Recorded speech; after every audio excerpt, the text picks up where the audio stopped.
정치권은 검찰개혁을 두고 공방을 이어갔습니다. 여당은 공수처 설치 법안을 먼저 처리하겠다는 의지를 보였지만 야당은 공수처가 장기 집권 사령부라며 통과시킬 수 없다고 맞섰습니다. 조국 전 장관의 부인 정경심 교수가 뇌종양과 뇌경색 진단을 받은 것으로 전해졌습니다. 검찰은 건강 상태를 고려해 구속영장 청구 여부 등 신병 처리 방향을 결정할 방침입니다. 서울 지하철 1에서 8호선 1차 파업이 내일로 예고된 가운데 노사가 막판 협상에 들어갔습니다. 임금 피크제 폐지와 인력 충원 등을 놓고 양측의 의견 차이가 커서 협상에 난항이 예상됩니다. 학교 비정규직 노동자들의 임금 교섭은 다행히 합의점을 찾았습니다. 모레부터 이틀 동안 계획됐던 2차 총파업 추진이 중단돼 학교 현장의 급식 대란은 피할 수 있게 됐습니다. 경찰은 이춘재가 자백한 살인사건 14건 가운데 화성 연쇄살인 10건을 제외한 4건의 구체적 내용을 확인했습니다. 지난 1989년 화성의 초등학생 실종 사건도 포함돼 있어서 충격을 주고 있습니다. 한국은행이 내일 금리를 낮출 가능성이 높은 것으로 보입니다. 연 1.25%로 인하를 단행하면 역대 최저를 기록하게 됩니다. 내년 초 추가로 인하할 수 있다는 전망도 나옵니다. 스마트폰 보조 배터리의 용량이 적게는 표시된 용량의 69% 수준밖에 되지 않는 것으로 조사됐습니다.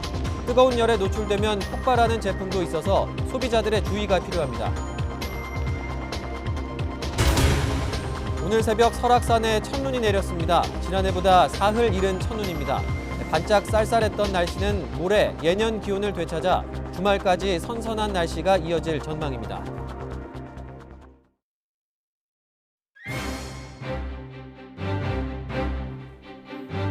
뉴스큐 2부 시작합니다. 서울중앙지검과 대구지검 그리고 광주지검을 제외한 검찰특별수사부가 모두 폐지됩니다. 또 명칭도 반부패 수사부로 바뀝니다. 정부가 오늘 이낙연 국무총리 주재로 정부 서울청사에서 국무회의를 열고 이 같은 내용의 검찰청 사무기구에 관한 규정 개정안을 심의 의결했습니다. 이에 따라 18개 검찰청 가운데 7곳에 있던 특수부 가운데 4곳이 사라져 수원과 인천, 부산, 대전지검 특수부는 형사부로 전환됩니다. 개정안은 국무회의 의결 뒤 즉시 시행이 되지만 시행일 현재 각 검찰청 특수부에서 수사 중인 사건은 개정된 규정이 적용되지 않습니다. 조국 전 장관 사퇴로 전국은 이제 검찰개혁 법안을 둘러싼 공방으로 흘러가고 있습니다. 내일부터 여야 교섭단체가 협상을 시작을 하는데 패스트트랙에 올라있는 사법개혁 법안을 먼저 처리하는 것이 핵심 쟁점입니다. 국회로 바로 연결해 보겠습니다. 염혜원 기자. 네, 국회입니다. 네, 조 전 장관 사퇴 이후 정치권 쟁점이 이제 사법개혁 쪽으로 맞춰지는 모양새입니다. 네, 그렇습니다. 여당이 검찰개혁 이슈를 강하게 몰아붙이고 야당은 반발하는 구도가 만들어지고 있습니다. 쟁점은 선거법과 함께 패스트트랙으로 지정됐던 공수처 설치법 등 사법개혁안입니다. 여야 교섭단체 3당은 내일부터 이를 논의하기 위한 협상에 돌입합니다. 더불어민주당은 이번 달 29일 이후에 열리는 본회의에서 이 법안을 상정하는 것을 목표로 하고 있습니다. 일단 야당을 설득할 수 있는 시간이 2주 정도 남은 만큼 적극적으로 소통하겠다는 계획인데요. 반대 입장을 보이고 있는 보수 야당을 강하게 비판하는 한편 회동을 계속하면서 협상의 노력은 다했다는 명분도 챙긴다는 계산으로 보입니다. 공수처를 뺀 검찰개혁은 안고 없는 찐빵과 같습니다. 검찰의 비위를 맞추며 가짜 검찰개혁을 선동하는 듯한 비겁한 행동을 자유한국당은 즉각 중단할 것을 촉구합니다. 반면 자유한국당은 공수처법은 여당의 장기 집권 전략으로 절대 통과시킬 수 없다고 분명히 못 박았습니다.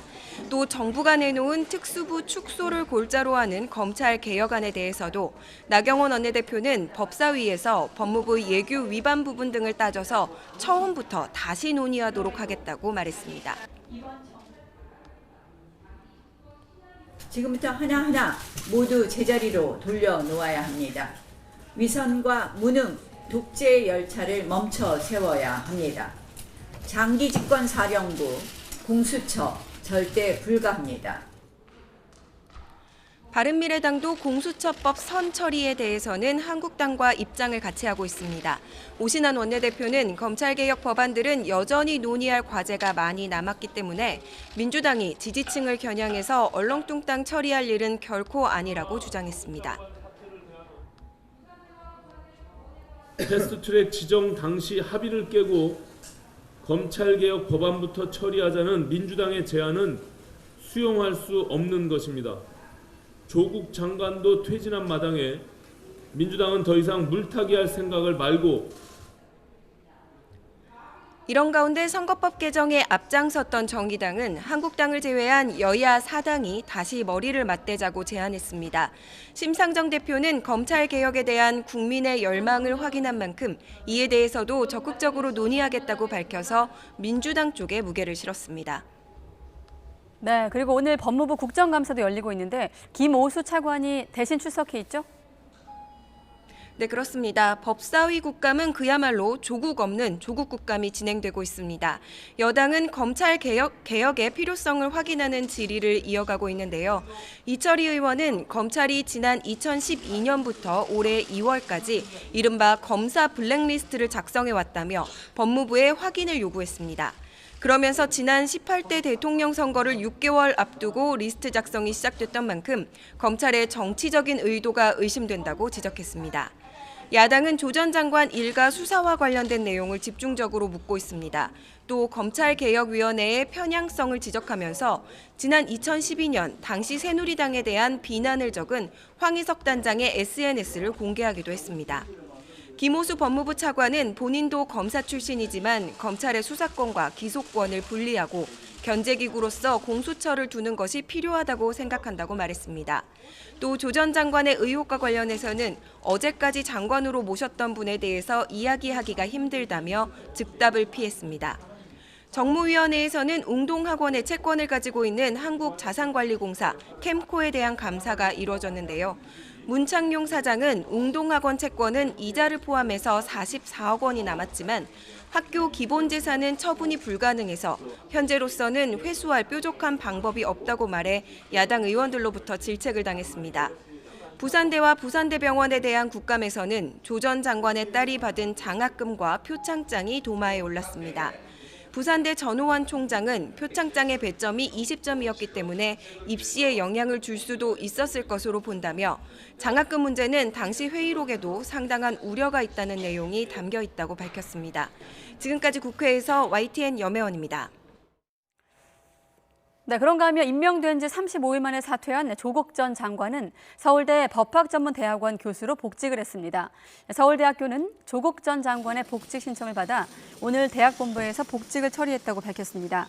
서울대 관계자는 공무원 임용으로 신청한 휴직은 임기가 끝나면 휴직 사유도 끝나기 때문에 일반적으로 임기 종료 다음 날 바로 복직이 이루어진다고 밝혔습니다. 앞서 민정수석 자리에서 물러나고 지난 8월 교수로 복직을 했던 조 전 장관은 법무부 장관에 임명된 뒤에 다시 휴직을 신청했습니다. 조국 전 장관의 부인 정경심 교수는 최근에 뇌종양과 뇌경색 진단을 받은 것으로 알려지고 있습니다. 정 교수 측 변호인은 오늘 정 교수가 최근 MRI 검사 등을 통해 뇌종양과 뇌경색 판정을 받았다면서 심각성을 확인하고 있다고 밝혔습니다. 검찰은 정 교수가 어제 조서 열람도 없이 귀가한 만큼 추가 조사가 불가피하다고 보고 건강 상태를 고려해서 소환 일정을 조율할 계획입니다. 또 조 전 장관 일가가 운영한 웅동학원의 교사 채용 비리를 수사하고 있는 검찰은 조 전 장관의 동생과 공모 혐의를 받는 2명에 대해 구속 상태로 재판에 넘겼습니다. 검찰은 조 전 장관 동생의 공범인 박모 씨와 조모 씨를 배임 수재와 업무방해 등의 혐의로 구속 기소했습니다. 이 두 사람은 조 전 장관과 공모해 교사 채용을 위한 시험 문제와 답안을 빼돌려 넘기고 그 채용 대가로 각각 2억여 원과 8천만 원을 챙긴 혐의를 받고 있습니다.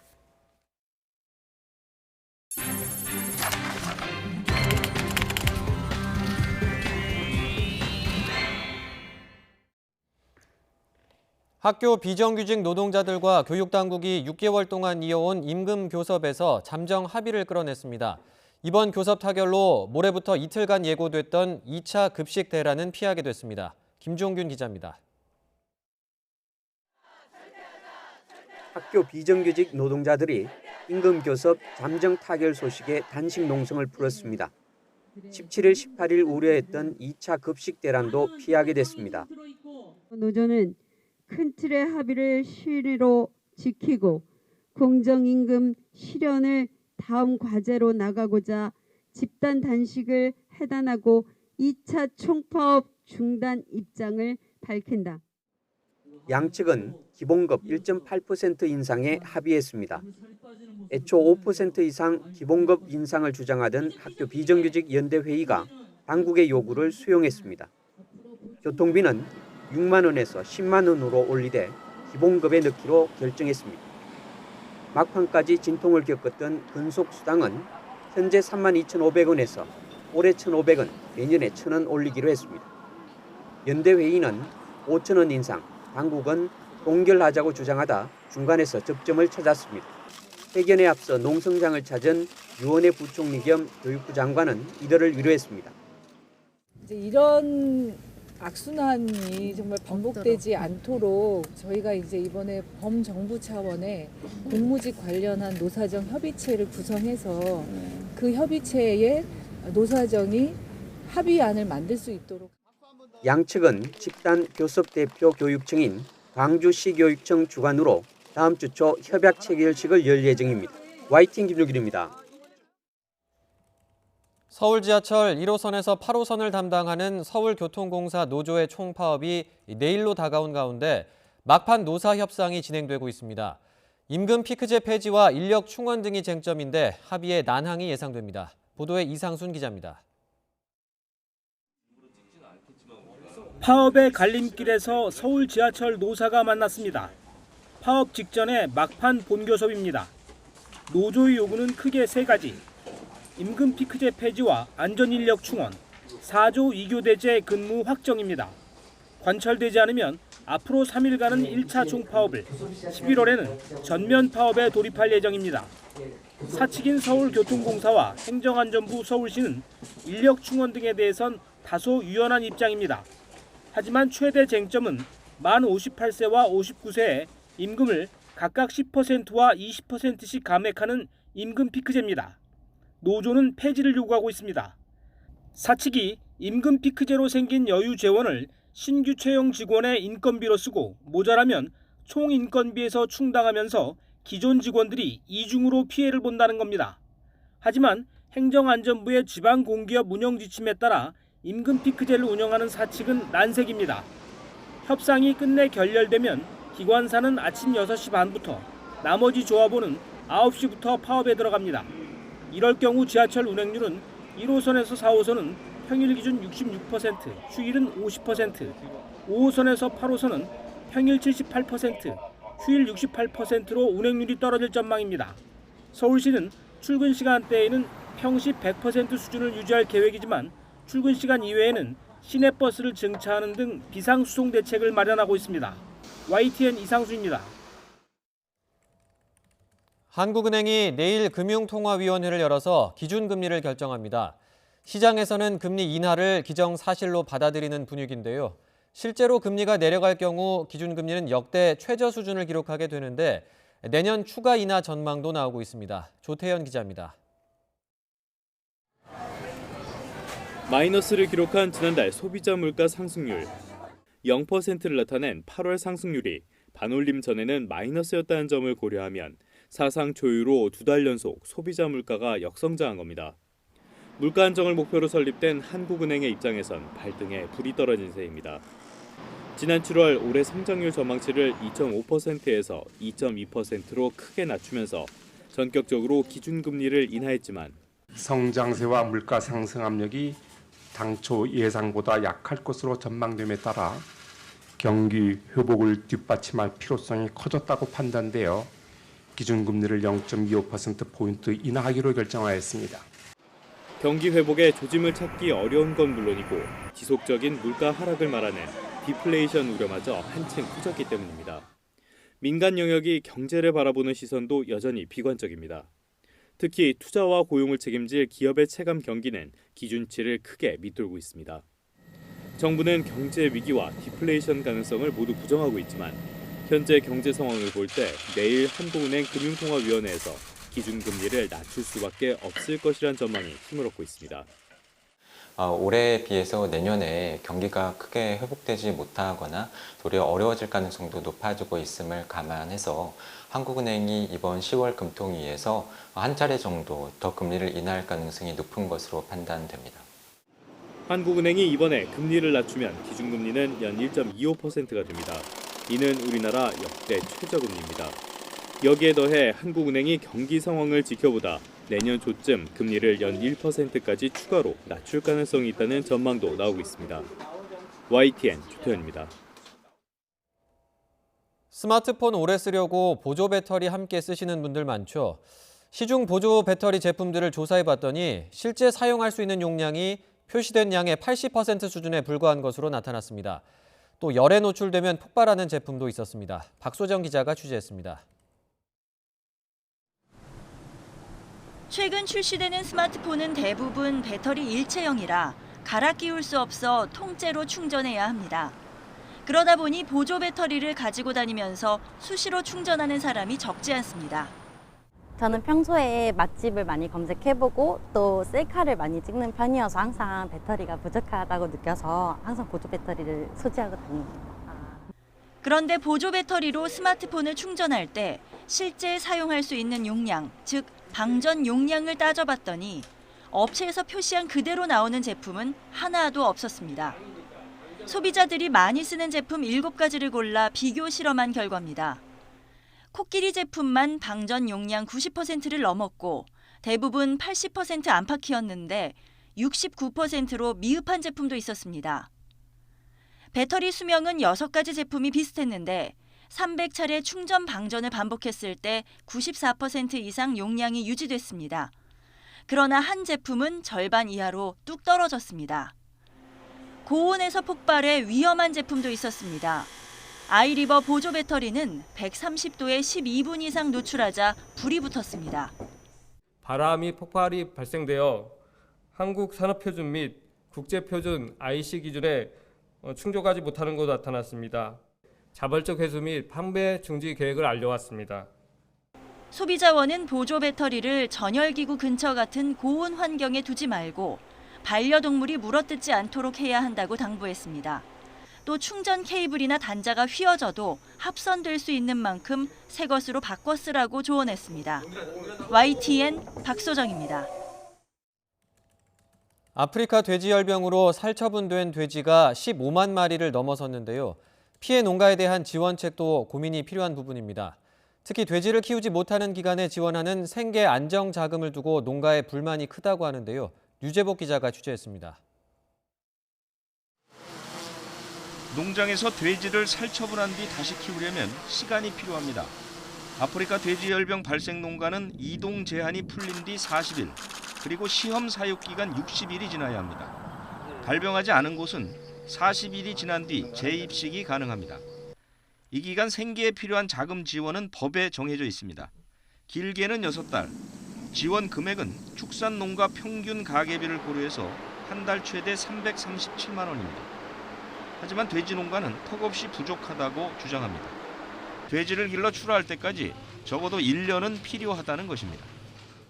모던을 사서 임신을 115일 동안 임신을 하고 8개월 정도 커가지고 출하를 하는 과정인데 그렇게 따지면은 1년이잖아요, 거의.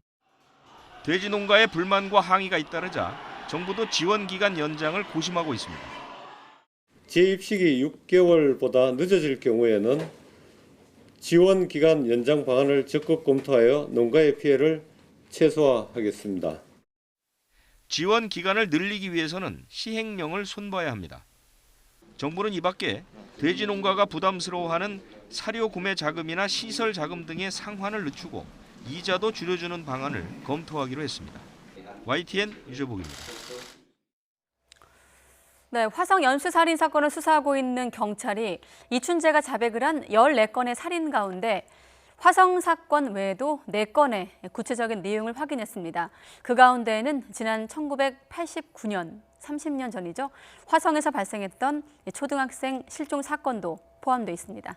나혜인 기자가 보도합니다. 이춘재가 살인을 자백한 14건의 실체가 드러났습니다. 이춘재는 10차에 걸친 화성 사건 외에도 1987년 수원 여고생 살인 사건과 1989년 화성 초등생 실종 사건, 그리고 1991년 청주에서 여고생과 가정주부가 살해당한 사건의 범인이 모두 자신이라고 털어놨습니다. 이 가운데 화성 초등생 실종 사건은 지난 1989년 7월 수업을 마치고 귀가하던 9살 김모 양이 행방불명된 사건입니다. 6개월 뒤 옷과 책가방만 발견됐는데 30년이 지나 이춘재가 당시 김양을 성폭행하고 살해한 뒤 유기했다고 진술한 겁니다. 자백이 사실이라면 김양은 가장 어린 피해자입니다. 실종된 김양이 마지막으로 목격된 장소입니다. 김양이 다니던 학교에서 200m가량 떨어진 곳인데 당시 김양의 친구들은 이곳에서 낯선 남성이 김양을 끌고 가는 것을 본 것으로 알려졌습니다. 이춘재는 이번에도 그림을 그려가며 구체적인 범행 장소를 설명했는데 당시 그의 집에서 멀지 않은 곳이었습니다. 김양의 옷과 책가방이 발견된 곳도 이듬해 11월 화성 9차 사건이 발생한 지점과 불과 30여 미터 거리였습니다. 경찰은 이춘재가 추가로 자백한 수원과 청주의 살인사건 역시 화성 사건과 범행 수법이 유사했다고 밝혔습니다. 이춘재는 지금까지 DNA가 확인된 화성 사건 5건에 대해 성폭행과 살인 혐의 피의자로 입건됐습니다. 경찰은 나머지 9건의 살인과 성폭행 30여 건 등 이춘재 자백의 신빙성과 추가 범죄를 계속 조사하고 있습니다. YTN 나혜인입니다. 네, 또 이 8차 화성 사건의 진범이 누구인가를 놓고 논란이 커지고 있는 가운데 당시 범인으로 확정 판결을 받았던 윤모 씨가 재심 준비에 속도를 내고 있습니다. 윤 씨 측 변호인이 과거 경찰 수사 기록에 대한 정보 공개를 청구했는데 이 부실 수사 여부가 확인될지 주목되고 있습니다. 계속해서 안윤학 기자의 보도입니다. 화성 8차 사건 범인으로 복역한 윤모 씨의 재심을 준비하는 박준영 변호사가 수사본부가 있는 경기 남부지방경찰청을 찾았습니다. 윤 씨에 대한 경찰 수사 기록 등 증거 확보를 위한 정보 공개를 청구하기 위해서입니다. 최소한 우리 윤모 씨 본인 진술 그리고 그와 연결되어 있는 일부 의미 있는 증거들은 우리가 받았으면 좋겠어요. 올해 안에 무조건 청구가 가능할 것 같고요. 재심은 유죄 판결을 뒤집을 만한 명백한 증거가 새롭게 발견된 경우, 경찰 수사관의 죄가 증명된 경우 등 7가지로 청구 사유가 제한되어 있습니다. 박 변호사는 이춘재의 자백은 범인만이 알 수 있을 만큼 구체적이기 때문에 진범으로 보고 재심 청구가 충분하다는 입장입니다. 그 당시 남아있는 수사 기록 이춘재의 자백을 뒷받침하는 증거들이 상당히 있을 겁니다, 상식적으로. 그러면 이춘재의 자백뿐이지 않냐는 얘기는 절대 할 수 없는 거예요. 윤 씨가 수사 당시 가혹 행위를 못 이겨 거짓 자백을 했다고 주장하는 점도 재심 가능성에 힘을 싣고 있습니다. 수사본부는 과거 수사팀으로부터는 심야 조사는 했지만 고문은 없었다는 진술을 받았다고 밝혔습니다. 정보 공개 요구에 대해서는 사안에 따라 공개 여부를 검토하겠다며 신중한 입장을 보였습니다. 경찰은 여전히 조심스러운 입장을 보이고 있지만 정보 공개 청구를 시작으로 8차 사건에 대한 재심 절차는 속도를 낼 것으로 보입니다. YTN 안윤학입니다.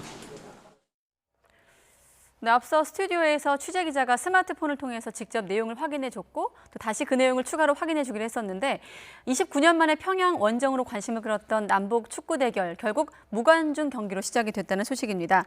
축구협회 관계자는 경기가 열리고 있는 김일성 경기장 관중석이 텅 빈 채로 북한과의 월드컵 지역 예선 3차전이 시작이 됐다고 밝혔습니다. 김일성 경기장은 5만여 좌석 규모로 애초에 4만 명 이상의 관중에 입장을 해서 일방적인 응원을 할 것으로 예상이 됐지만 관중 없이 경기가 시작이 됐습니다. 네, 물론 우리 응원단도 없습니다만 이렇게 무관중에 생중계도 없이 남북 축구전이 깜깜이로 치러지는 데는 북한 당국의 정치적인 판단이 작용한 것으로 해석되고 있습니다. 북한이 스포츠 교류마저 강경한 입장을 유지하면서 당분간 남북 경색도 이어질 전망입니다. 김지선 기자의 보도입니다.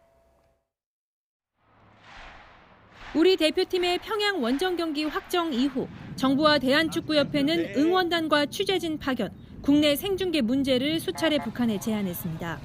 아시아축구연맹은 홈팀이 취재진과 응원단 입국에 차별 없이 협조한다고 규정하고 있지만 북한은 끝내 답을 하지 않았습니다. 우리 선수들의 피로도를 고려해 정부가 제안한 직항로 입국도 받아들이지 않았습니다. 북측에서 이 부분에 대해서 반응을 보이지 않았고 이 부분에 대해서는 저희도 안타깝고 아쉽게 생각하고 있습니다. 북한이 우리 측 요청에 일절 응하지 않은 건 한반도 정세에 대한 정치적 판단이 작용한 것으로 보입니다. 통일부 당국자는 당초 북한이 대한민국과 미국 국민, 취재진은 경기 관람이 허용되지 않는다고 밝혔다고 전했습니다. 북미 실무 협상이 재개됐지만 하노이 이후 이어지고 있는 남북관계 소강 상태를 유지하겠다는 의지가 반영됐다는 분석입니다. 미국하고의 북핵 협상에 우선을 두고 한국 정부를 계속해서 압박해서 미국을 설득하려는데 활용하려는 거죠. 그러니까 스포츠 행사에까지도 정치적 영향력을 행사하고 있다 이렇게 봐야 될 것 같은데. 북한은 그동안 체육 교류의 경우 상대적으로 유연한 태도를 보여왔고 이는 남북 경색 속에서도 꾸준히 교류가 이어진 배경으로 꼽혔습니다. 촉발을 했었는데 오늘 와서 보면 진짜 민족 번영의 디딤돌이 되지 않았나 이런 자부감을 가지게 됩니다.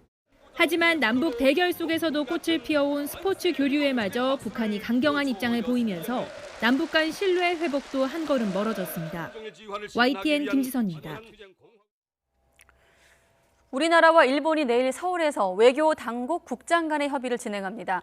외교부는 김정한 아시아 태평양 국장이 내일 오후 다키자키 시게키 일본 외무성 아시아 대양주 국장과 한일 국장급 협의를 하고 양국 간 상호 관심사에 관해 논의할 예정이라고 설명했습니다.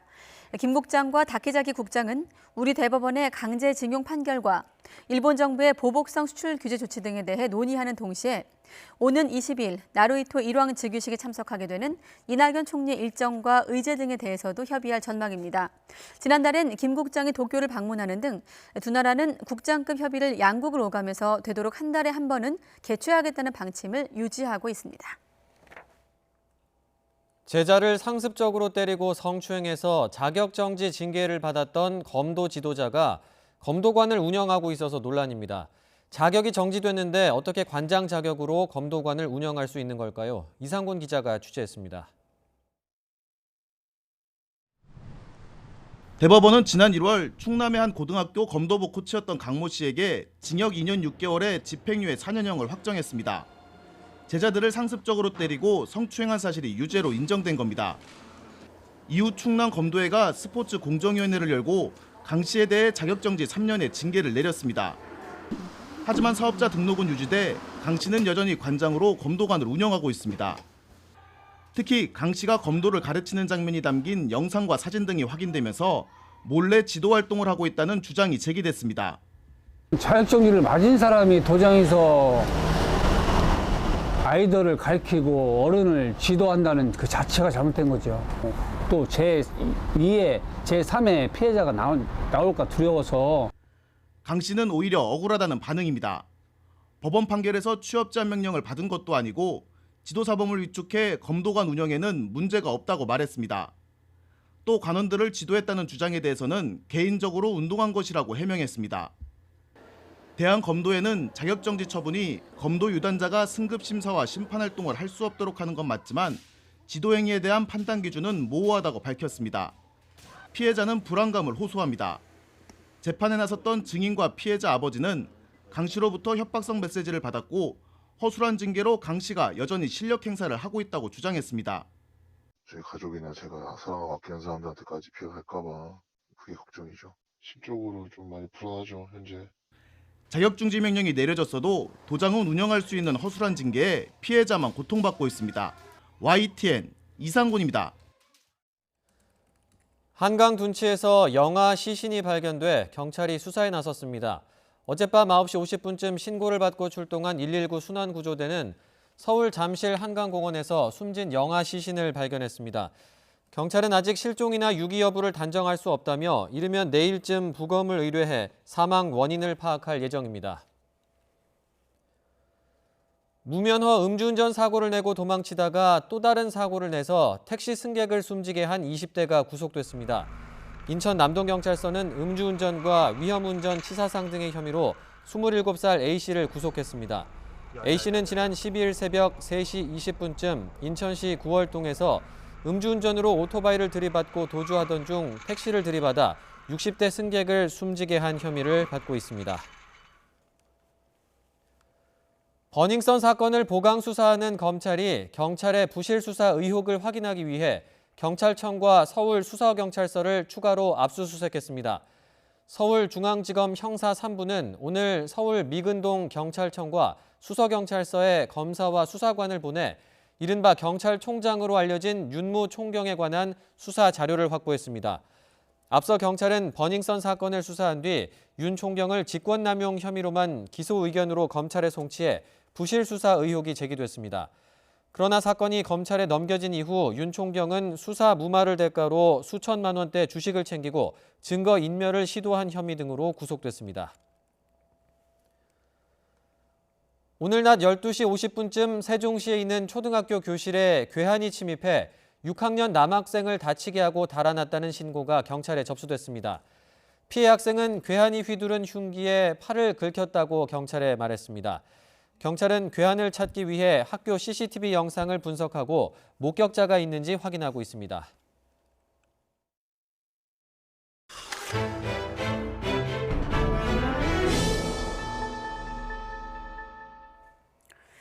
문재인 대통령이 오늘 미래차 산업 국가비전 선포식에서 2030년까지 친환경차와 자율주행차를 포함해서 미래차 경쟁력 세계 1위를 달성하겠다는 목표를 밝혔습니다. 2027년엔 세계 최초로 자율주행을 상용화하겠다는 계획도 내놨는데 들어보시죠. 우리의 목표는 2030년까지 미래차 경쟁력 1등 국가가 되는 것입니다. 전기차, 수소차의 신차 판매 비중을 2030년 33% 세계 1위 수준으로 늘리고 세계 시장 점유율 10%를 달성하겠습니다. 세계에서 가장 먼저 자율주행을 상용화하겠습니다. 목표 시기도 2030년에서 2027년 3년 앞당겨 실현할 계획입니다. 네, 한 해를 풍어제로 여는 부산 공동어시장에서 이례적으로 가을에 다시 풍어제가 진행이 됐습니다. 올해 어획량이 좋지 않아서 관련 종사자들 생계가 무너지고 있다며 대책 마련을 호소하는 자리였다고 하는데 김종호 기자가 취재했습니다. 어시장에 마련된 제단을 향해 엎드리고 또 엎드립니다. 선박에는 풍어를 기원하는 깃발이 잔뜩 걸렸습니다. 매년 새해 업무 첫날 시무식 격인 초매식과 함께 열렸던 부산 공동어시장 풍어제. 올해는 실적이 너무 좋지 않아 이례적으로 가을에 다시 마련했습니다. 현재 대한민국 전 근해 업종에 수사를 끼는 도산위기에 있습니다. 올해 들어 지난 8일까지 부산 공동어시장이 위판한 수산물은 6만 7천 톤, 1,400여억 원어치입니다. 부산 공동어시장 위판 목표가 17만 톤, 2,800억 원이었는데 올해가 채 3달도 남지 않은 시점에서 한참 못 미치는 실적입니다. 최근 5년 평균과 비교해도 30% 이상 저조한 실적이어서 어민과 중도매인, 어시장 노동자까지 모두의 생계가 흔들리고 있습니다. 이걸로 먹고 하루하루 먹고 사는데 또 이 고기가 안 나니까 너무 안 나다 보니까 지금 생계가 안 되니까 다른 데로 지금 가는 형편이거든요. 이 때문에 형식은 풍어제이지만 실제는 관계기관에 어려움을 알아달라고 호소하는 자리를 어시장 공동체가 마련한 겁니다. 뒷짐지고 있기 때문에 이런 풍어제를 통해서 울림을 통해서 정부라든지 부산시라든지 이 어려운 부분을 알아달라는 그런 큰 뜻으로 풍어제를 하고 있다 이런 말씀을 드리겠습니다. 지역 수산업계는 한일 어업협정 조기 타결, 휴업이 생계대책 마련, 세제 지원 등을 담은 정책 건의서를 정부와 지자체에 전달했습니다. YTN 김종호입니다. 미군의 시리아 철수로 중동 정세가 요동치는 가운데 러시아가 중동을 향해 젠걸음을 옮기고 있습니다. 미군이 병력을 철수하기 시작한 날 공교롭게도 푸틴 러시아 대통령은 12년 만에 사우디아라비아를 방문했습니다. 이규준 기자입니다. 블라디미르 푸틴 러시아 대통령이 사우디아라비아 수도 리야드 땅을 밟았습니다. 지난 2007년 이후 첫 방문입니다. 사우디 왕실은 최고 수준의 의전으로 푸틴 대통령을 맞이했습니다. 푸틴 대통령과 살만 사우디 국왕은 시리아 내전과 원유 생산 등 중동 주요 현안을 논의하며 전략적 동반자 관계를 다졌습니다. 농업과 항공등 분야에서 20건의 협약을 체결하고 12조 원 규모로 합작법인 30개를 세우기로 했습니다. إنما سنعمل عليه من فرص استثمارية وتجارية مشتركة بعدين من خلال توقيع العديد من الاتفاقيات خصوصا مجال الطاقة سيكون النتائج إيجابية كبيرة. 두 정상은 경제 협력은 물론 미사일 등 군사기술 협력 문제도 논의했고 앞으로 이 부분을 계속 협의할 것으로 전해졌습니다. 미국이 중동에서 발을 빼는 것과 달리 러시아는 미국의 맹방 사우디아라비아에 밀착하는 등 상반된 행보를 보이고 있습니다. 워싱턴 포스트는 이와 관련해 트럼프 대통령의 시리아 철수 결정으로 이란과 시리아의 아사드 정권, IS가 기회를 얻고 있는데 특히 러시아가 최대 수혜자로 자리매김하고 있다고 지적했습니다. 또 서구 동맹을 흔들기 위해 애써온 러시아가 최근 노련한 외교와 정치 공작으로 중동에서 영향력을 확대하고 있다고 분석했습니다. YTN 이교준입니다. 홍콩 시위가 넉 달 넘게 계속되고 있는 가운데 일부 시위대가 원격 조종되는 사제폭탄을 처음으로 사용했다고 홍콩 경찰이 주장했습니다. 홍콩 경찰은 어제 기자회견에서 몽콕 지역의 도로변 화분에서 사제폭탄이 터졌다고 밝히며 시위대가 테러리스트와 비슷하다고 비난했습니다. 홍콩 경찰은 당시 주변에 경찰들이 있었지만 다치지는 않았다면서 사제폭탄의 재원이나 성능을 구체적으로 설명하지는 않았습니다. 네, 이곳은 김일성 종합경기장. 어제 평양에 도착을 한 남자 축구 대표팀의 훈련 당시의 모습인데요. 아마 지금쯤이면 29년 만에 평양 원정 경기가 진행 중일 시각일 텐데 네, 취재도 생중계도 무산이 돼서 평양 경기 내용은 다단계를 거쳐서 확인된 내용으로 전해드릴 수밖에 없습니다. 결국 경기는 관중석이 텅 빈 채로 무관중 경기로 시작이 됐다고 하죠. 북한이 끝내 취재와 중계를 불허한 데는 정치적인 판단도 작용을 해서 남북 경색도 유지될 거란 분석입니다만은 그래도 다음 있을 남북 경기는 세계에서 가장 이상한 경기라는 말은 안 들을 수 있기를 바라봅니다만 또 추가로 관련 소식이 조금 더 확인돼서 다시 알려드리도록 하겠습니다. 축구협회 관계자 얘기로는 경기가 열리고 있는 김일성 경기장 관중석이 텅 빈 채로 북한과의 월드컵 지역예선 3차전이 시작이 됐다고 밝혔는데요.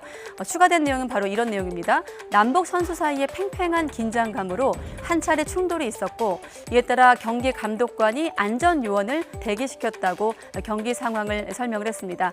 김일성 경기장 5만여 좌석 규모로 애초 4만 명 이상이 관중이 입장을 해서 일방적인 응원을 할 것으로 예상이 됐지만 그 예상을 깨고 관중 없이 경기가 시작이 됐고 긴장감이 팽팽한 가운데 충돌도 있었다는 소식이 현지에서 전해지고 있습니다.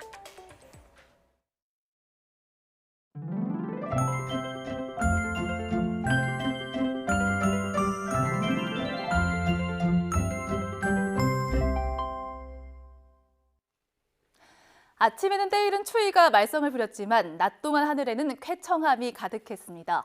가을볕에 서울 낮 기온이 20.4도까지 올랐는데요. 하지만 해가 지고 다시 일교차가 크게 벌어지겠습니다. 퇴근길에는 15도 선에 밑돌겠고요. 내일 아침은 서울 기온이 8도까지 떨어지면서 오늘보다 조금 더 쌀쌀하겠습니다. 특히 내일 아침 강원 산간에선 영하권을 보이는 곳도 있겠습니다. 대관령 기온이 올가을 들어 가장 낮은 영하 1도까지 떨어지겠고요. 내륙과 산간에는 서리가 내리거나 물이 어는 곳도 있겠습니다. 내일도 비 소식 없이 전국의 하늘은 쾌청하겠습니다. 공기질도 깨끗하겠습니다. 내일 아침 기온은 오늘보다 2도에서 7도가량 낮겠습니다. 서울 기온이 8도, 춘천 6도, 대구 8도, 광주 9도가 예상되고요. 낮 기온은 오늘과 비슷하거나 조금 높아서 예년 기온을 회복할 것으로 보입니다. 서울의 한낮 기온이 20도, 강릉은 22도, 대구와 광주가 21도까지 오르겠습니다. 모레부터 당분간 때이른 추위가 풀리고 맑고 일교차 큰 가을 날씨가 지속되겠습니다. 날씨 정보였습니다.